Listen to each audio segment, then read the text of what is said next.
Welcome, everyone, to another episode of Taking Up Space. I'm Michelle A. Mayer Podcast. Always excited about coming forward, y'all. Today is absolutely no different. Today I came on earlier. I know one of the people that come and check out my podcast and that I always watch whenever I scroll and catch them on live. They saw me in here cutting up. I was doing a little photo shoot. I'm a jack of all trades at this point. It's a one-woman show up in here. So everything that I do, I facilitate on my own. I was doing a photo shoot for my skincare products, and I had to do a live because I like the lighting of the live. It's so bright. Whereas with this camera, if I just do the video on my camera without any type of extra lighting. Well, I have many lights in here, but if I don't do it on this app, it doesn't seem to be as bright. So, but today I wanted to come forward and give you guys a something to focus on that will bless you. I was thinking because I was so perplexed and so wrapped up in the creation of my photos and trying to use technology to help me put them together to offer up. I didn't spend a lot of time on today's podcast episode, so I opened my Bible and I'm winging it as I always do. And in opening my Bible, I was brought to the attention of Nazareth, Jesus. You know, many people think Nazareth was some glorious place, like it was a place that all the highly spiritual people dwelled, and it had some sort of sanctimonious history to it that would allow it to birth an individual such as Jesus. But Nazareth was not that, friend. Nazareth was a place. It was a hood. It was a hood. Nazareth was a hood. It was the worst type of hood. It was worse than Lodabar in a sense. It was kind of neck to neck with Lodabar. Lodabar is a place that people go when they want to hide. You know what I'm saying? Like you might fall on some tough times, or you on the run and you got some people looking for you. You'll go to places like Lodabar to hide. Sketchy areas. Nazareth wasn't as sketchy maybe as Lodabar to a degree, but it was kind of common. It was common to it. You will find that sketchy type of individual hiding and lurking in Nazareth, just as you will find them in Lodabar. And it could have been that these places were distinguished by the groups that ran them. You know, whenever you get a group of people together, they're like dogs, people in a sense. You know, if you get a bunch of dogs together, there'll always be a top dog, a chief dog that's going to run the pack. And they all follow this chief dog. And you have these different packs of dogs in the neighborhood or in the area. That's kind of how it is in these types of environments, it seems. It's always someone that's a leader and they create their own group and they all kind of coagulate together. And then you have other leaders of other groups all coagulating within the same region. And that's what it seems to be going on within the places like Lodabar and Nazareth. They were not pristine, beautiful oceanfront places. They were not that. They were dingy. They were dirty. They were ugly. They were disorganized. It didn't have a system. Nobody was on the same wavelength per se. Everybody was doing their own thing, yet everybody is down for whatever, if you want to look at it like that. It's kind of like that because of the poverty that was being experienced in these places. They were poverty-ridden places. They were very poor. And Jesus is born and raised in Nazareth. Jesus is raised in the hood. Jesus is not raised on some farm that was nestled on the side of a mountain and it was beautiful and you had beauty all around you. This is not the state of affairs that was going on in Jesus' life. Jesus is born in an impoverished environment. Remember when I did the Bible study, or was it the podcast, on Solomon gifting Hiram the 20 cities of Galilee? Where was that at? Right here. 1 Kings chapter 10, verse 12. And Hiram came out from Tyre to see the cities which Solomon had given him, and they pleased him not. He wasn't happy with them. He had done all this work. He had done it all on consignment. Solomon hasn't paid for anything except for the food that the workers will need to do the work. But all the real expensive stuff, Hiram has provided and furnished to King Solomon. And it's not even on a contingency. He doesn't give it to Solomon and say, okay, you're going to owe me. I'm going to expect this back. You don't see any conversation regarding that in the Bible. Hiram just says, whatever you need me to do, I'm going to do it. They have an agreement amongst men. This is an agreement of character. He knows he owes Hiram. But Hiram is not holding it over his head because Hiram is blessed.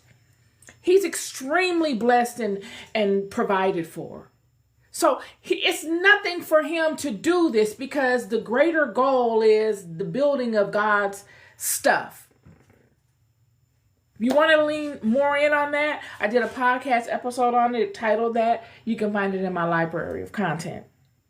But with this conversation, Hiram is now finishing up certain legs of the construction of the vastness of his constructions that he's offering King Solomon. And King Solomon is saying, okay, I'm going to start repaying you now. And he says, I got a gift for you. And Hiram comes up all the way from the coast, all the way to where Solomon is. And he sees this gift, this thing that King Solomon is giving him. 20 cities. Anybody else would have been happy. 20 cities. A kingdom. A cluster. A place that you can make into a literal kingdom. And it says that it pleased him not. He was not happy with it. And he said, what cities are these which thou hast given me, my brother? And he called them the land of Kabul unto this day. Kabul meaning displeasing or dirty. I'm telling you, this is what Nazareth, Galilee. Jesus made Galilee great. I'm telling you, all of these places you didn't want to go to. Hiram has been gifted these places. 20 cities in the land of Galilee.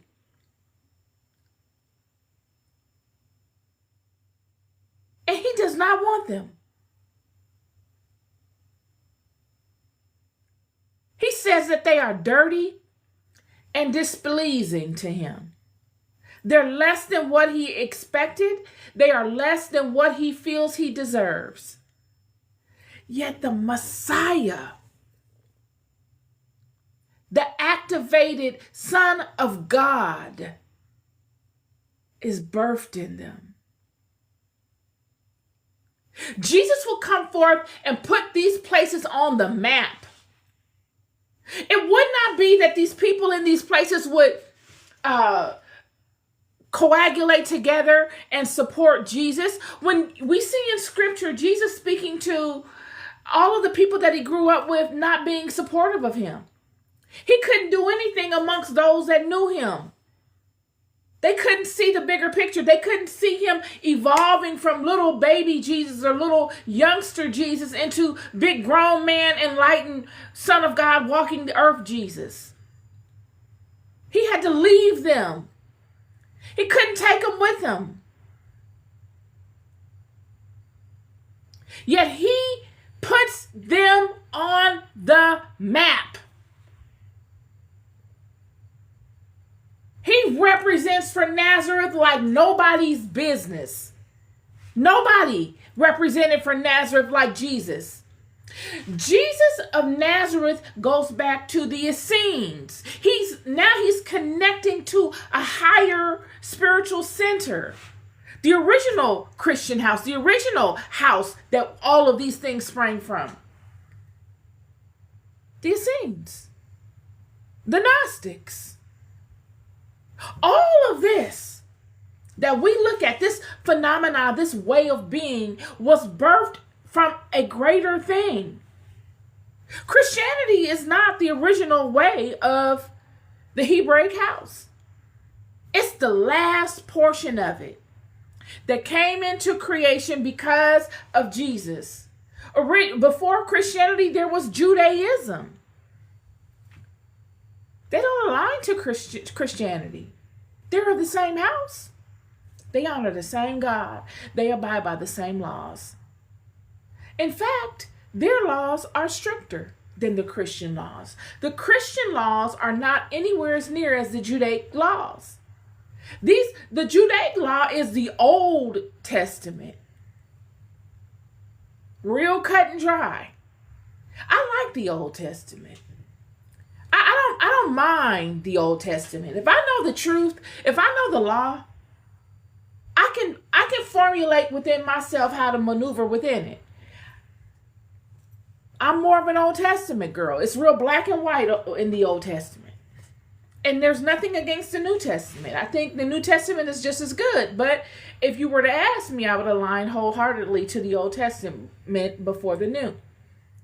Just to make sure I'm on the right path. Some wiggle room in the New Testament. A lot of wiggle room. With the Old Testament, it's not as much.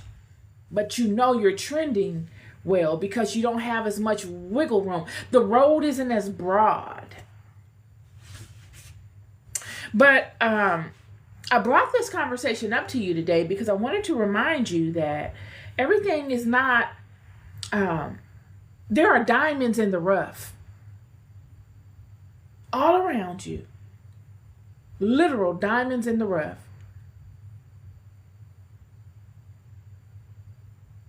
The things that you reject, the things that you label, may have more significance and more value than any of the other things that are surrounding you. Jesus would come forth from the impoverished, displeasing, dirty environment of Nazareth. And through his activity in the earth, not through rhetoric, not through a philosophy, through activity, he would be able to change the name of Nazareth from a displeasing,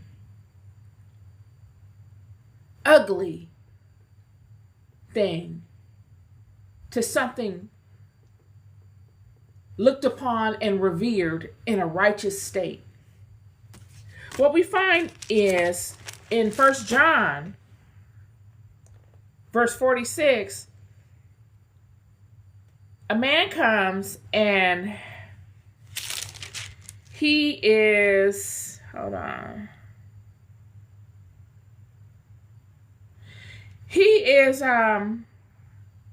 Jesus is getting his word out. He's on the scene. He's doing what he does, and people are starting to notice him.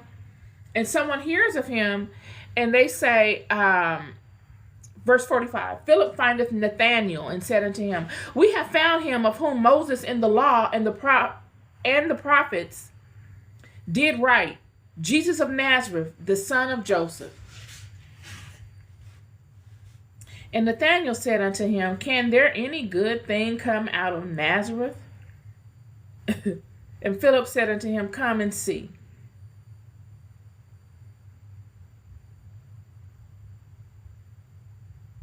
Jesus of Nazareth, the one that the builder rejected. Hear him.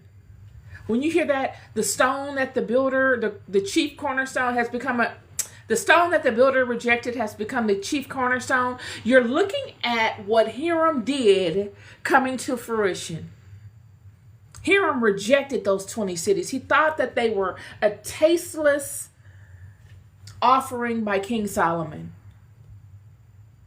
He's saying in his mind, I know you're the wisest man and God has blessed you with wisdom. I don't just believe this because somebody told me. I had you proven. I introduced you to the Queen of Sheba. After this situation that King Hiram had with King Solomon, and King Solomon offering him the 20 cities, King Hiram blesses King Solomon with an inordinate amount of wealth. Money. As to say, you're over there struggling. I see you're struggling and you couldn't afford to give me a honorable gift. So you gave me these cheap little cities over here. I'm going to give you money to help you build yourself up so that you don't have to do this again. Because this is not the way you conduct business. It's somewhat in that type of spirit that King Hiram is moving with King Solomon in, and in not negating him or bad-mouthing him, but speaking to him in love as a father would a son, and say, okay, these 20 cities are not acceptable to me. I deserve better than these. But I'm gonna not be angry with you because you might not know and you might be suffering and struggling financially. So instead of me bad-mouthing you to my brethren, I'm going to give you a solution to your problem. And he blesses King Solomon with an inordinate amount of money. It says in Hiram, the next verse, right after he says, I don't like these cities, they're displeasing and dirty. The next verse says, and Hiram sent to the king 60 talents of gold. He gives him money. This is the way people do that stand in righteousness. This is ascension at its finest. I said this in my Bible study or my podcast when I spoke to this. This is what ascended masters do. They don't sit up and become petty when they don't get their way and they begin bad-mouthing people. They say, okay, I see a problem here. And because I trust my judgment enough, I judge you worthy of my time and my resources. My judgment hasn't failed me. It's the fact that you're struggling with something that I did not notice. And I have the capacity to help you overcome that. I'm going to give you what you need to overcome it. And then he gives him the money. And then further, this is the part I didn't add into the podcast or the Bible study. The next chapter,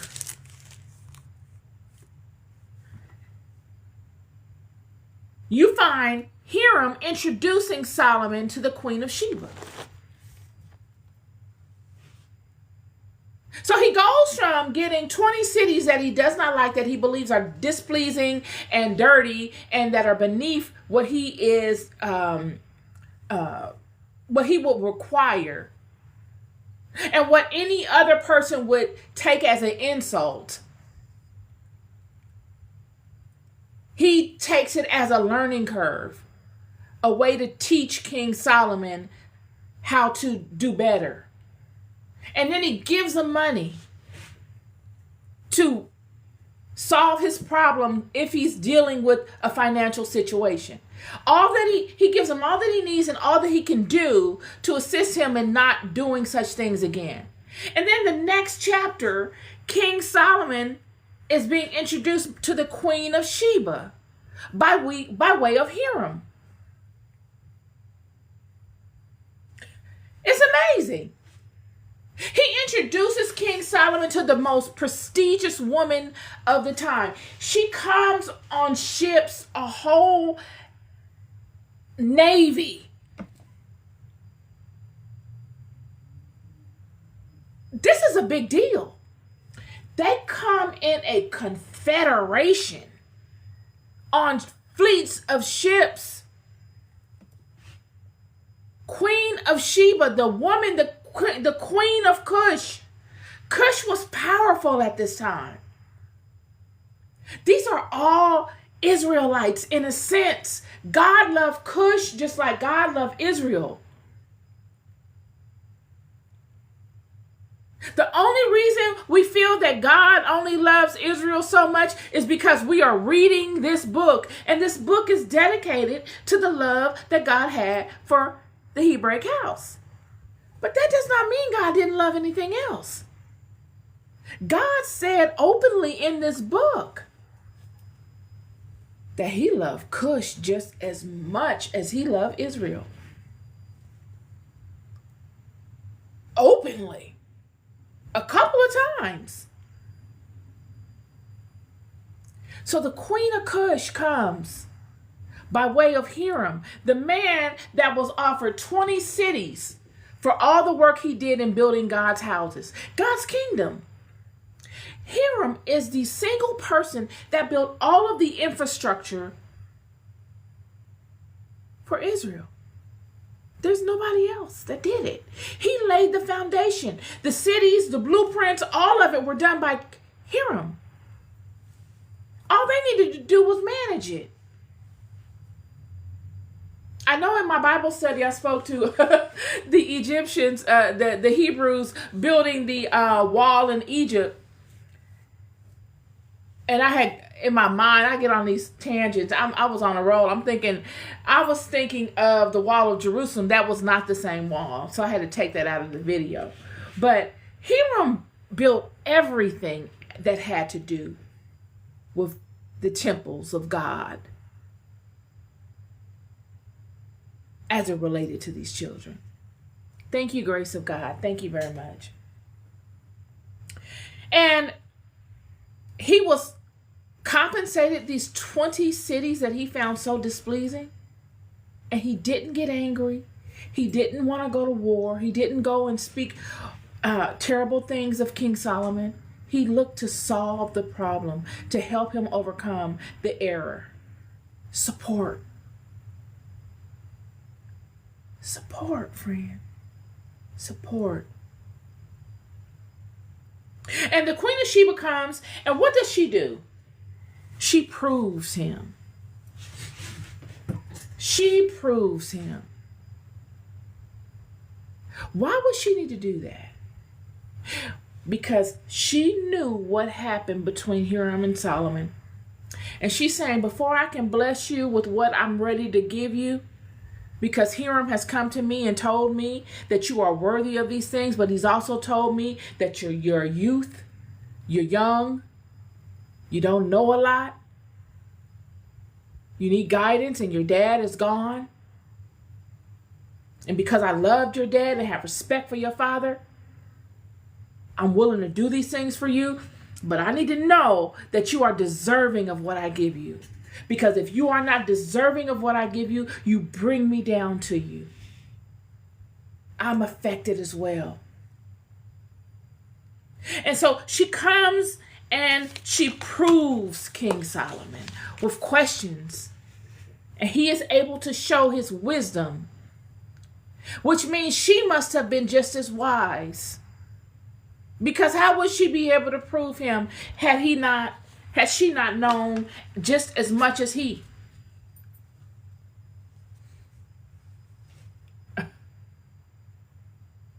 Not a shameless plug, but I created a meme yesterday for my skincare products, and I said proven.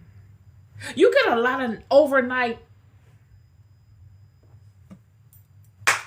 ideas. When you come forth with something, it inspires other people to want to do it as well.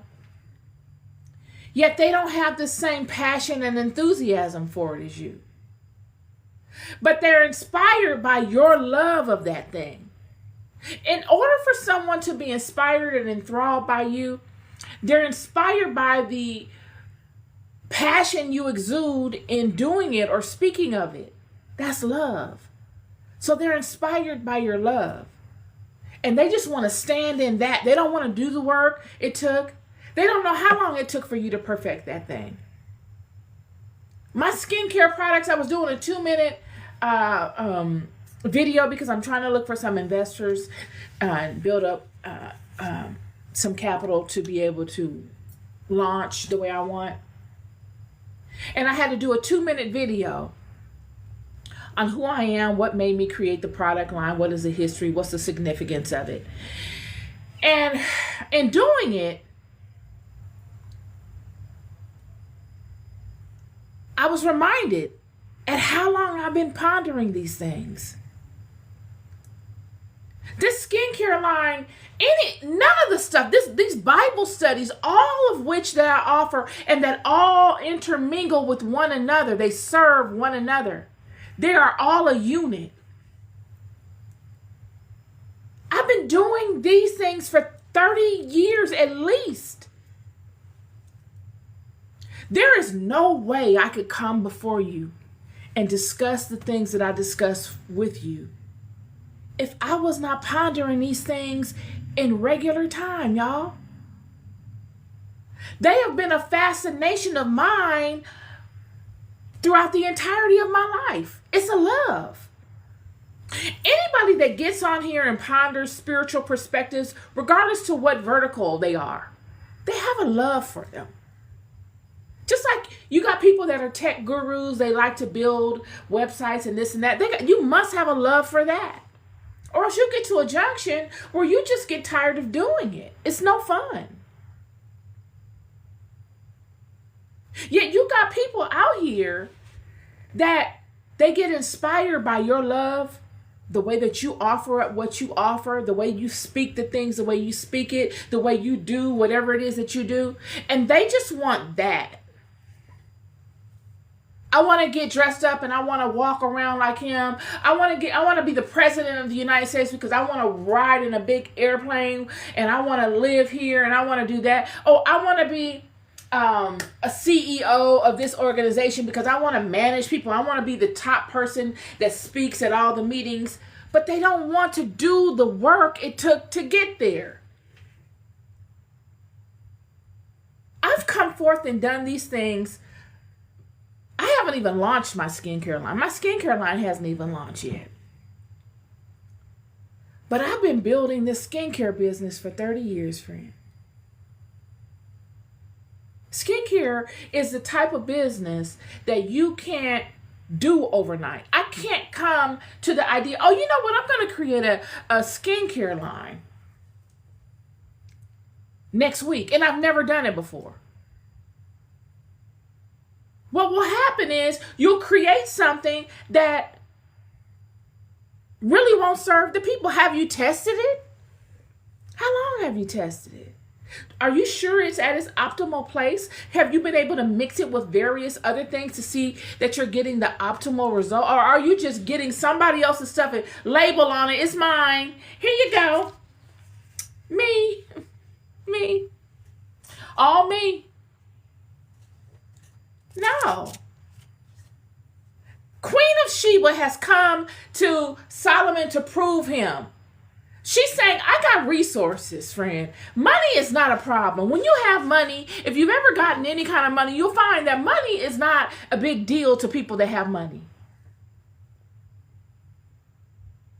It's word, it's dedication, it's thoroughness, it's consistency. Am I going to have to micromanage you and handhold you? Is this going to turn into a job for me, just for me to get my investment back? Or is this going to be an experience that I'm going to be able to treasure and say, I'm glad I did business with you. Doing business with you blessed me. Surely, yeah, this vertical that I invested in with you blessed me, but just being attached to you and building with you has blessed me in all kind of other ways. This is what Queen Sheba is looking to find out from King Solomon. All because of Hiram. Regardless to if you break this down to a metaphysical, out of the body chemistry, well, not out of the body, chemistry within the body and mind type of phenomenon. Hiram was the anchor. Hiram needed Solomon to rise up because the offering that Solomon gave Hiram for all of the work that he abundantly gave him was not conducive to what Hiram expected or required.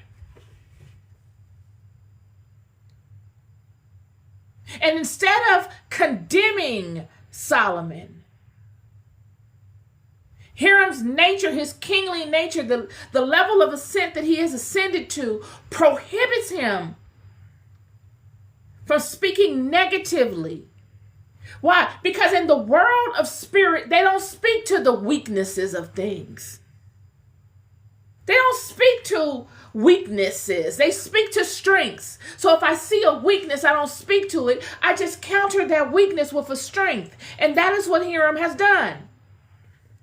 He sees, okay, Solomon has given me these 20 cities that I personally don't believe are worth all of the work that I've done. They're beneath what I expected. But instead of condemning him, I'm going to provide him resources that he needs to adequately gift me.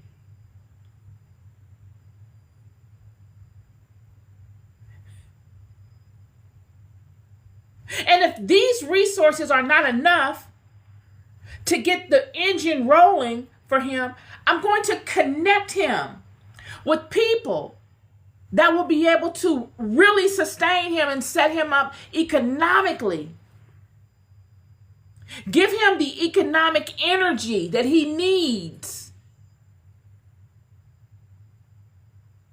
to get the engine cranked up and the car moving in the appropriate direction.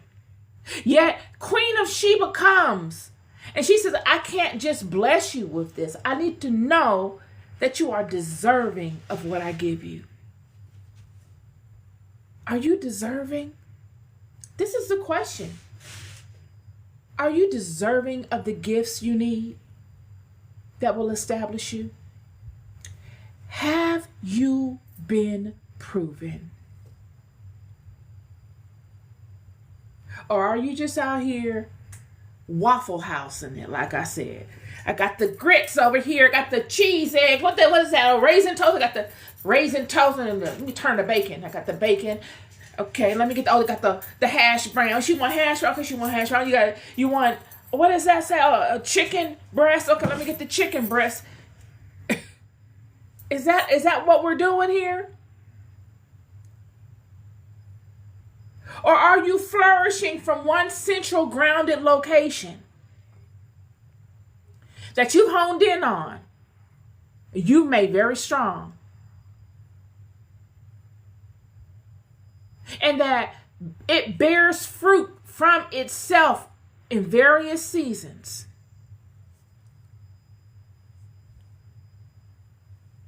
All original fruit. And all the fruit that it bears serves one another. An investor's dream. You're not all the way out here and over here and over here and over there and you're doing this and all of these things that you have come to create and that you constantly are creating serve one another. A kingdom all to itself. This is what Queen of Sheba comes to prove from King Solomon. And she proves it. And she proves him to the point that she's so impressed with him. We all know she set him up economically. She set the entire nation of Israel up economically. Israel is birthed out of the economic sustenance of Cush. Put on the map. Literally.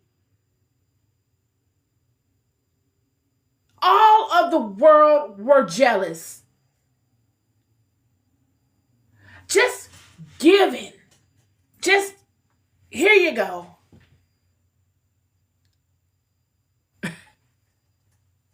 So when we look at scripture and this individual saying, can anything good come from Nazareth? What we're looking at is what Hiram rejected. Yet it was through Hiram's rejection that led Cush to come and bless Israel. Had he not rejected the 20 cities that Solomon gave him, he would have never, I don't know if he would have never introduced him. Who knows? Would he have introduced Solomon to Queen of Sheba in the way that he did? And would she have blessed him in the way that she had? All that God had in store for King Solomon still partook of. It was that what God had in store for Hiram didn't partake of. You see, Hiram was supposed to own the cities of Nazareth. The Phoenicians were supposed to own that in the form of Hiram. But he rejected it. The builder rejected it. These are system builders, y'all. I know we want to believe that they're just men and they build just cities. These are world builders.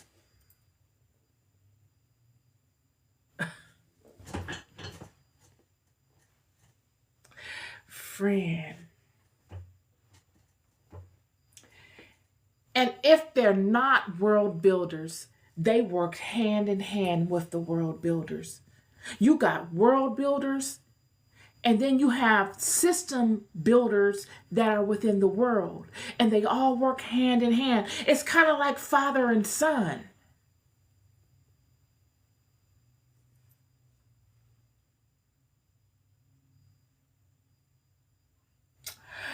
So when Nathanael comes and he says, is there anything that good that can come out of Nazareth? He's going back to the horrible reputation that Nazareth had. Friend, there are many of you that got bad reputations. There's many of you out here that people are, you can look on social media. I can look at our favorite influencers, or I can look at some of the influencers that many people don't pay attention to, and you can hear all kind of rumors that people have from them, whether they're TV personalities or just social media people. Folks, if people are not saying nothing about you, you're not doing anything. Who cares what somebody has to say? I've never seen anyone that has come forth and done anything in life that no one had anything to say about. Who cares? I don't care. And if you are one of those people that are in the limelight and you're believing the rumor mill that other people say about folk, then when your turn comes for people to start talking about you, they're going to believe you too. They're going to believe everything they say about you. Why? Because you did the same thing. You can't be mad. You do the same stuff. You believe what the lies that people say, just like everybody else. Nazareth was a horrible place. It was the hood. And it was just not any hood. It was like a bad hood. It was like a Lodabar. You went there if you were hiding. Nobody took care of Nazareth. Nobody beautified Nazareth. It was an in-between place. It was a holding place.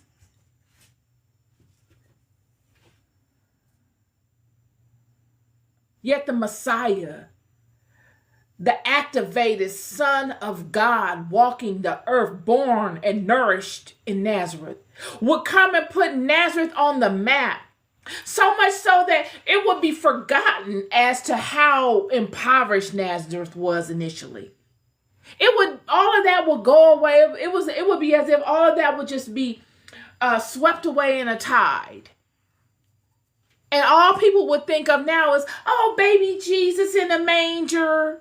And he did this and he did that. And Nazareth must be far. And you see the countryside in the movies and it's all green, and that was not Nazareth. But because of what Jesus did, that's what you think of Nazareth. And that's what many of you will do with your environments and your situations. You are putting them on the map in a positive way, all through your activity, all through your wisdom, all through your knowing, all from you being proven.